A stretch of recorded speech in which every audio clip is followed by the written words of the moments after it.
warahmatullahi wabarakatuh. Perkenalkan, namaku Nadia Sakiana Rahma, dan sekarang aku berusia 16 tahun. Sampai saat ini aku sudah menerbitkan 20 buku di tahun 2015 kemarin. Alhamdulillah aku menjadi penulis dan pembicara termuda yang menjadi delegasi Indonesia di festival buku tertua dan terbesar di dunia Frankfurt Book Fair 2015 di Jerman. Dan di 2018 aku menerima anugerah kebudayaan kategori anak dan remaja bidang sastra dari Kementerian Pendidikan dan Kebudayaan Republik Indonesia. Aku senang banget karena di kesempatan kali ini aku bisa sedikit sharing ke teman-teman semua tentang aku dan dunia penulisan. Dan aku berharap banget semoga yang aku sampaikan di video ini bisa ada manfaatnya buat teman-teman semua.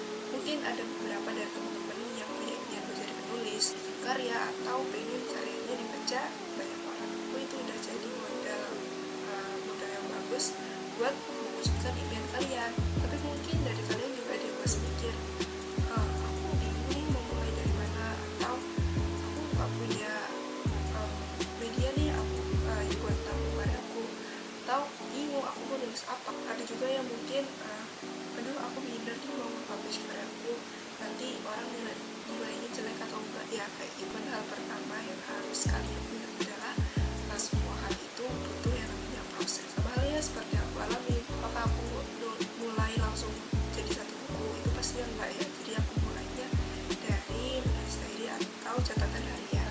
Salah satu hal yang baru aku sadari pada hari ini adalah, ini kata salah satu penulis juga, dengan terbiasa mengungkapkan perasaan kita di waktu yang gak dibutuhkan, itu bakalan lebih mudah buat kita mengungkapkan perasaan di waktu yang emang dibutuhkan.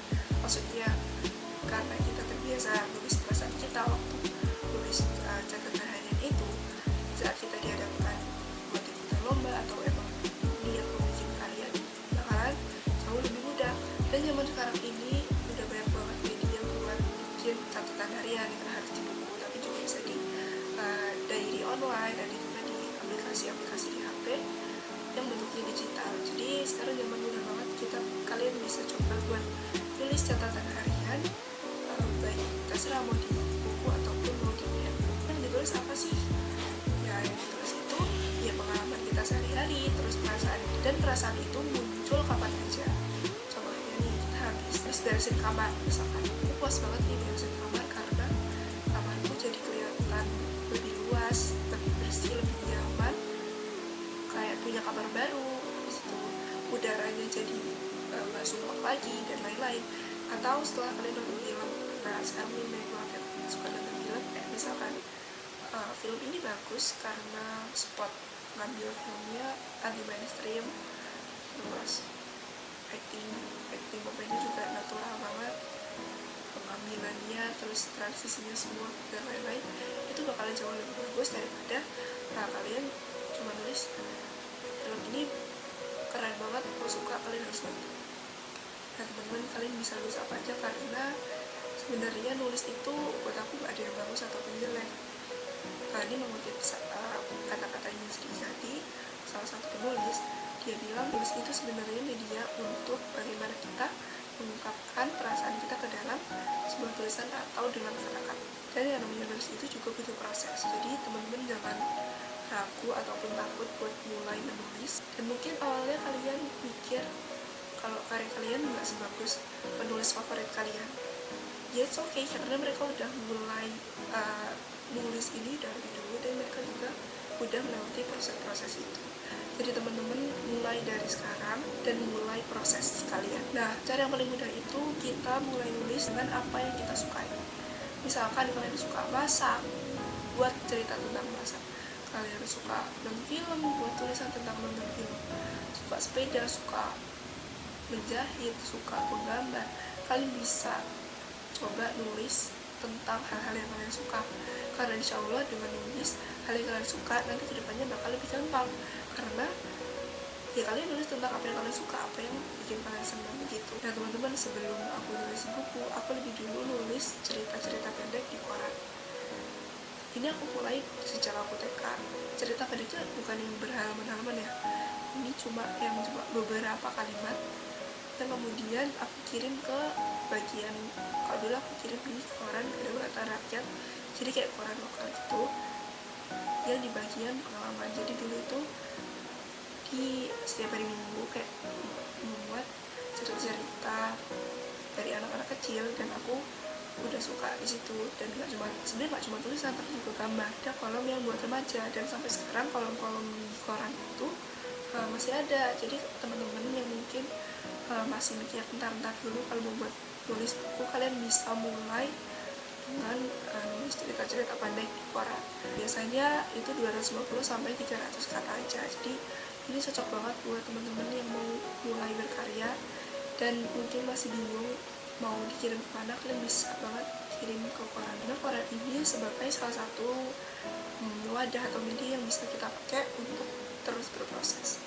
Atau teman-teman bisa juga kirim ke media-media online, majalah online juga ada, atau langsung ada aplikasi tulis online dan terkenal banget, apa yang perlu disebutin.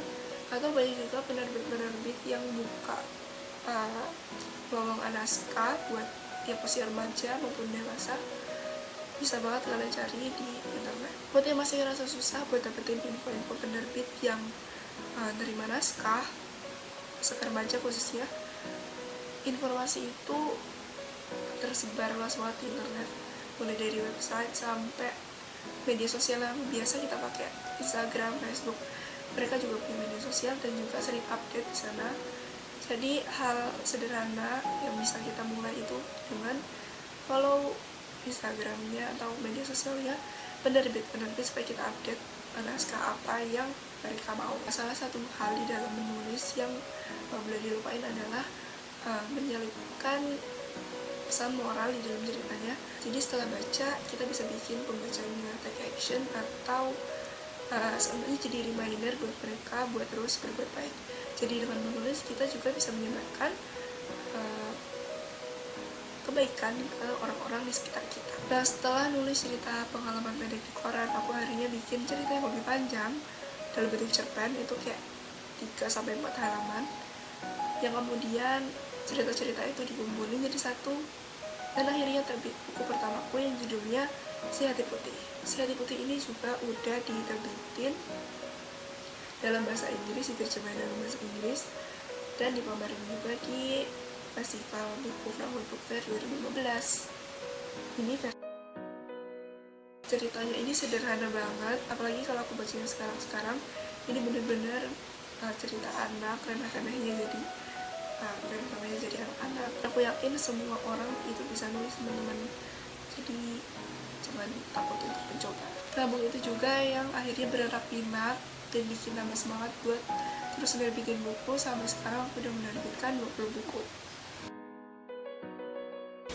Nah, setelah aku baca buku pertamaku dengan buku terakhirku yang judulnya Selebgram Wannabe ini, aku bisa lihat banget perubahan bahasanya dan cerita. Dan inilah yang dinamain proses. Kalian nulis juga mungkin di awal-awal ngerasa belum puas atau masih ngerasa nggak sesuai yang diinginin, terus bikin cerita setiap hari. Nanti suatu hari waktu kalian lihat cerita pertama kalian dengan cerita yang terakhir kalian dibuat, pasti kalian udah bisa lihat perbedaannya. Kalau ditanya kenapa sih kita harus nulis, apa sih untungnya dari nulis, emangnya kita dapat apa? Percaya deh teman-teman, kemampuan nulis kalian itu suatu hari pasti bakal berguna, karena nulis itu berguna, emang bermanfaat banget di setiap lini kehidupan, bahkan di pekerjaan kalian besok. Kalau ada yang bilang, kenapa pengen jadi penulis, kenapa harus belajar nulis? Ya, orang belajar renang juga belum tentu jadi perenang, nggak harus jadi perenang kan. Terus orang lari juga nggak harus jadi atlet. Dan kalau kalian nanya apa sih yang didapat dari nulis, nah, selain dengan nulis ini sebagai sarana mengekspresikan diri dan mengenal lebih jauh tentang diri kita sendiri, kita juga bisa dapat penghasilan. Nah, sampai sekarang masih ada beberapa yang nanya, Nat, kalau nerbitin buku kita bayar berapa sih? Coba kita nggak bayar, teman-teman. Yang ada justru kita dibayar. Jadi yang nulis itu gratis, dan kita yang dibayar. Nah, sistem bayarnya itu ada yang 3 bulan royalti, jadi kita 3 bulan sekali dapat kiriman sesuai penjualan buku kita, atau ada yang dijual putus, atau kita dibayar sekali di depan tapi kita nggak dapat tasnya 3 bulan sekali. Terus ada juga yang nanya gimana distribusinya ke toko buku. Itu udah urusannya penerbit, jadi penulisnya udah cukup diem di rumah aja, dan bukunya udah diurusin dan bakalan bisa masuk ke toko buku. Selanjutnya kita juga bisa nambah relasi. Nah, sejak aku nulis, aku ikut konferensi-konferensi atau komunitas nasional yang kemudian nambah banget temen, nambah kenalan, yang bahkan nggak cuma dari satu daerah kita aja, juga dari seluruh Indonesia. Nah, dari Indonesia juga aku bisa ketemu sastrawan hebat dan penulis yang udah terkenal nih teman-teman. Dengan nulis kita juga bisa jalan-jalan gratis. Suatu hari nanti kalau kalian dari sekarang nekunin dunia nulis, kalian bakalan bisa ngerasain yang namanya jalan-jalan gratis karena nulis. Kok bisa? Ya dengan kalian ikut komunitas, terus konferensi, acara-acara nulis, atau kalian diundang, kalian tuh bakal otomatis bisa naik pesawat gratis, nginep di hotel gratis. Terus di dalam acaranya itu juga pasti ada kunjungan gratis juga. Pokoknya seru banget. Selain itu, dengan nulis juga kita lebih dihargai, ya nggak sama guru, sama kelas, atau sama siapapun. Berguna buat nulis di CV kita. Kalau suatu hari kita disuruh bikin CV untuk daftar suatu kegiatan, dengan nulis buku itu bakal ada nilai lebihnya. Aku dari wawancara sekolahku aja, wawancaranya lebih tertarik sama cerita kepenulisan yang cerita. Jadi nulis kita bisa dapat nilai lebih. Aku bikin challenge nih ke teman-teman semua. Setelah nonton video ini, silahkan bikin 30 hari menulis. Kalian bisa nulis apa aja tentang kegiatan selama pandemi atau apapun. Nanti kalau udah tepat 30 hari, silahkan baca lagi cerita pertama kalian sama cerita yang terakhir kalian bikin. Nah, disitu kalian pasti bakal lihat perbedaan. Nah, kalau kalian udah suka dan terbiasa, pasti kalian lagi buat terus nulis. Sekali lagi perlu diingat, sesuatu itu butuh proses. Terima kasih buat teman-teman yang udah nonton sampai akhir. Terima kasih juga kepada Pak Anung yang sudah memberikan saya kesempatan buat berbagi ke teman-teman semua melalui channel Petak Monolog ini. Semoga bermanfaat. Wassalamualaikum warahmatullahi wabarakatuh. Dadah.